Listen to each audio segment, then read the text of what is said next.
run-up to my decision, my husband would often find me sobbing in the middle of the night.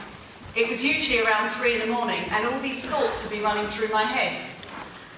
Would I have to sell my house? Would I have to take out a bank loan? And worst of all, how would the remaining partners feel if I jumped ship? You see, I was absolutely terrified about the personal liabilities we'd face if the practice closed. The last man standing scenario was a very real and palpable one for me, and I thought about nothing else for months. Eventually, I decided to resign alone because the others were not yet ready. But 2 years down the line, in this practice where I continue to work as a salaried GP, will be handing back its contract on the 1st of April in exactly 3 weeks' time. Between us, the partners and I, have given over 150 years to serving our community, with an average of 20 years each. This is a community of patients which is the most deprived in Bristol. This is a community of patients normally at the fringes of society, asylum seekers, sex workers, substance misusers. But we know that we're not alone in facing this situation. There are another 3 practices in Bristol who handed back their contract within the last 2 years.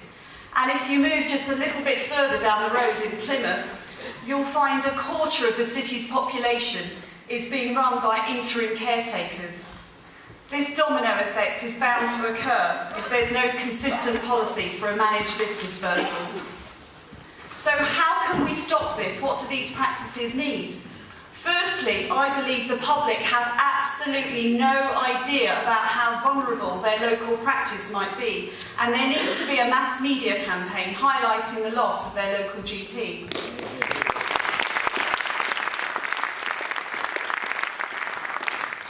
Secondly, we need money.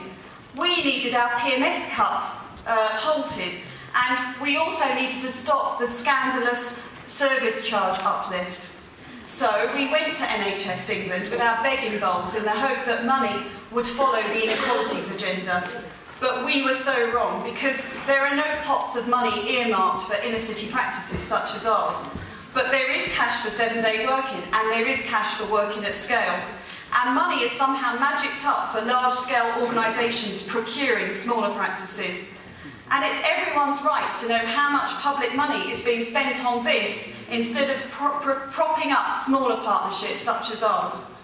So, conference, I urge you to unanimously support this motion in all 4 parts, because the rate at which partnerships are handing back their contract is, quite frankly, a national disgrace.